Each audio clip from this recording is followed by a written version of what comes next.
Hi, and welcome to this week's market presentation. Latest news. The latest news, the U.S. Supreme Court struck down Trump's signature economic policy in a 6-3 decision that deemed the tariffs enacted under the International Emergency Economic Powers Act to have been unlawful. The Trump administration, which had been preparing for this eventuality, was quick to introduce additional tariffs, which began at a rate of 10%, which was later raised to 15% on all countries in a never used law before, which was Section 122. It remains to be seen whether this new tariffs will be able to withstand legal scrutiny, with many commentators already pointing out that the authority used by the Trump administration is similarly unlawful as the previous tariffs. Overall, the chaos ensued by the Supreme Court decision and the decision by the Trump administration to continue to use questionable legal authority to introduce tariffs is adding additional chaos and uncertainty to U.S. trade policy, the U.S. economy, and the global economy. For countries such as the European Union, the UK, and India, which had reached trade deals with the US at a lower tariff rate on their exports to the US, this certainly raises questions as to what will happen, with the European Union, for example, already announcing that they are not going to allow for higher tariffs than were negotiated previously. Yet to be seen what will come of that. Financial markets reacted positively to the news, particularly as this could entail an overall lower tariff rate on imports into the US, and as a result, potentially aid additional economic activity. On the energy side of things, this certainly raises renewed trade war uncertainty and additional market volatility.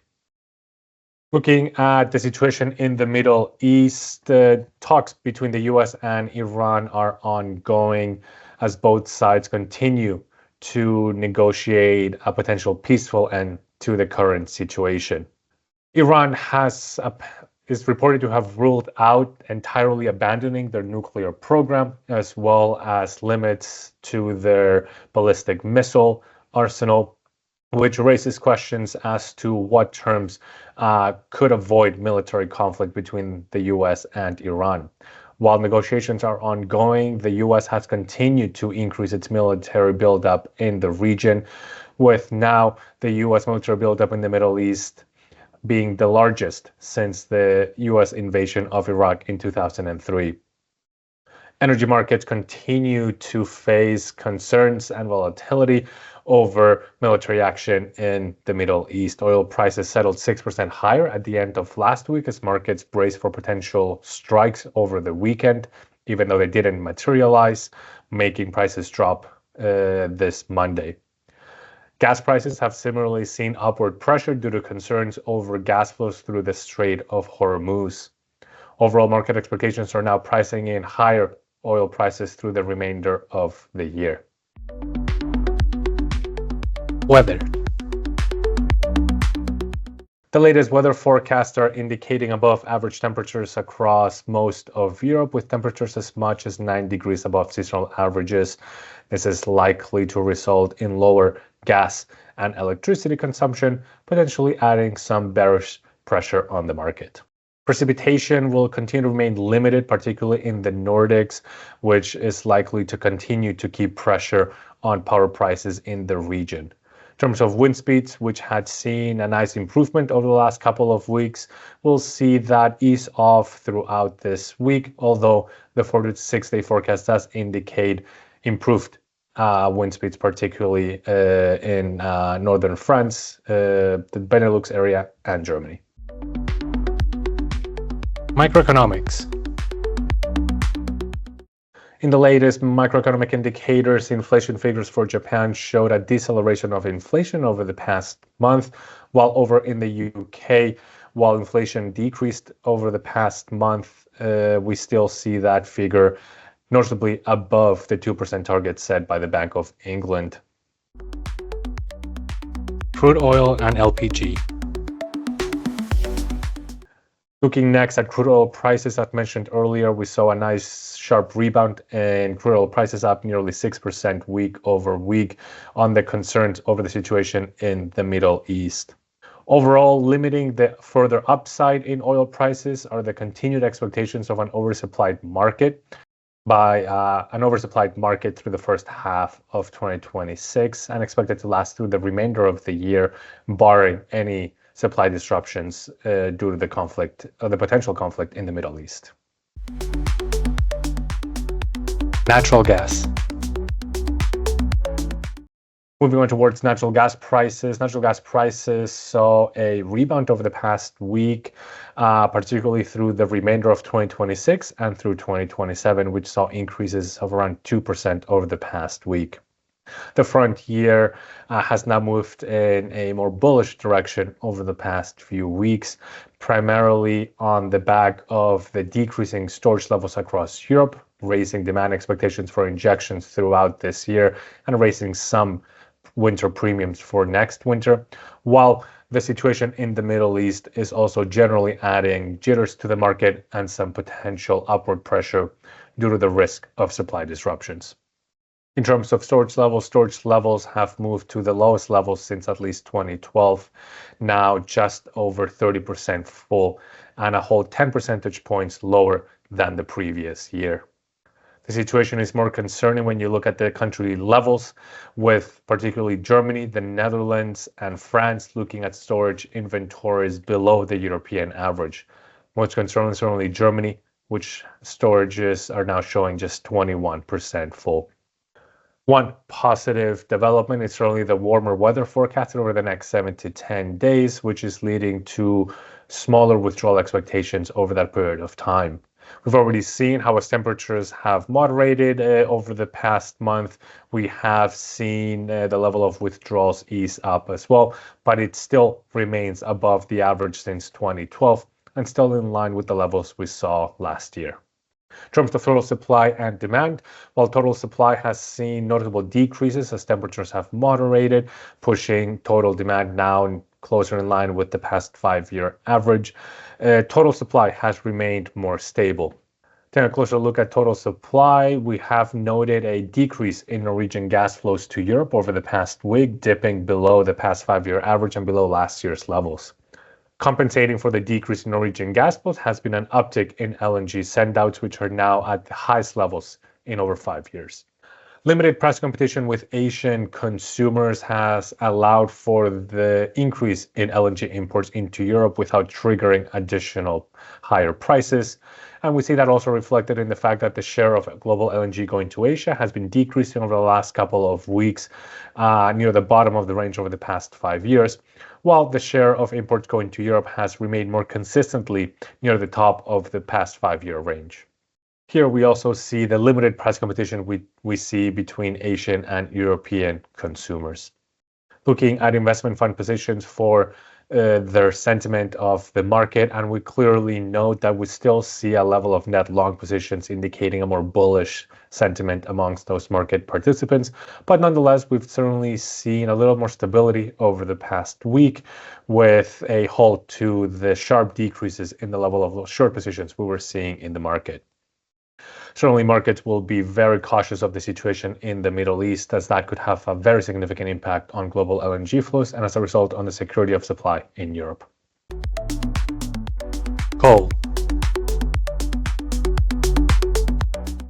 Looking at coal prices, we've seen a rebound in the market over the past week. The API2 index up 8% over the past week in what is now a more clear bullish price evolution for coal prices. In Europe, we've certainly noted how ARA coal stocks are now at a 4-year low, and we could see that start to have a bigger impact in terms of demand for new arrivals. Having said that, the latest weather forecast indicating warmer temperatures are potentially leading to lower demand for coal consumption. Another factor to take into account is also the lower coal to power demand, as we've seen a decrease in the demand for fossil fuel power generation. EU and UK emission allowances. Carbon allowances over the past week saw a halt to the decreases we were seeing over the previous weeks. European prices in the spot market remained stable, just 1% higher week over week, while the European allowance price for December 26 moved up nearly 4.5 percentage points. Nonetheless, prices are now very much lower than they were just a few weeks ago, down nearly 16 to 20% versus a month ago. On the UK side of things, we saw a sharper rebound in the market, especially looking at the spot price, up 5.2% on the week. But nonetheless, pricing remains similarly lower than it was a month ago, down nearly 30% over the past 4 weeks. Current pricing have seen the discussions and reports that the European Union could be considering policy changes to the EU ETS market in order to try and boost the competitiveness of the European manufacturing and industrial sector as a signal that we could be looking at more relaxed regulations and as a result, lower carbon pricing moving forward. The UK market, in turn, has reacted to those news, although it remains slightly more elevated, looking at on a percentile basis, in part because of the ongoing discussions of linking the EU and UK carbon markets. Emissions from the power sector have been trending downwards, in part due to the warmer weather, but also the sharp increase in renewable power output over the last week to week and a half, resulting in a decrease in fossil fuel power output. Investment funds still remain bullish when it comes to carbon pricing in the EU and the UK. On the EU side, we've only seen a sharper drop in long positions, again, very much driven by those reports and discussions of adjusting policies and regulations. On the UK side, the decrease has been much more modest as the linking of the EU and UK carbon markets continue to add upward pressure and bullish sentiment to the market. Electricity. Electricity prices saw a rebound over the past week, with the frontier up nearly 6% on the week, following a couple of weeks of decreasing prices. The rebound in the market that we see in Germany was felt across the European markets, with pricing increasing across the board. Total demand for electricity across Europe eased off over the past week, very much driven by ongoing weather conditions, and it's expected to continue easing off over the next 7 to 10 days, given the warmer weather forecast. Residual loads saw a sharp decrease there, moving below the past 5-year average as we saw that increase in renewable power generation. Looking at the European supply mix, French nuclear power generation eased off over the past week, but has remained in line with the levels we saw last year and still above the past 5-year average. Renewable power generation saw a significant boost over the last couple of weeks, now up to the highest levels in at least the past 5 years, as we've seen that nice improvement, particularly in wind power generation. The increase in renewables has allowed for a decrease in output from fossil fuels.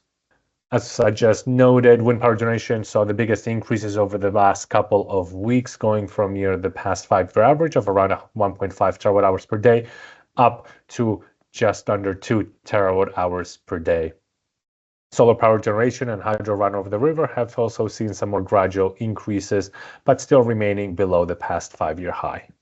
Fossil gas power generation have seen a corresponding sharp decrease in total output, moving down to just below the past 5-year average, and compared to just a few weeks ago, going from around 1.5 terawatt hours per day to now just around 1.15.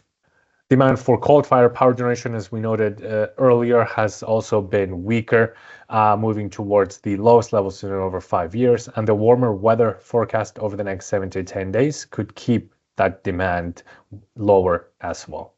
Looking at hydro reservoir levels, here we note one of the sources of bullish pressure, particularly in the Nordic region, with the current hydro levels at a notable deficit versus the average since 2015. This is adding some upward pressure to Nordic power prices, but also raising some concerns for neighboring countries, which throughout the year can at times depend on imports from the Nordics for their total electricity demand. Lastly, looking at guarantees of origin, we note the bullish price evolution, with pricing continuing to increase over the past week. For 2026 production year, looking at a nearly 23% increase across technologies. The bullishness in guarantees of origin, in part triggered by the lower prices that we've been seeing, particularly over the last month and a half, on the European side of things, but also some potentially higher buying demand and buying activity for market participants, especially when we look at the expected demand growth from the electricity sector driven by data centers and AI-related loads, and the expected increase in demand from guarantees of origin from those type of consumers. Overall, however, even with the bullishness over the last few weeks, pricing does remain now still near the levels we were seeing in November of 2025. Which were already near the lower end of pricing we've seen since at least September of 2024. That covers this market presentation. Thank you for joining.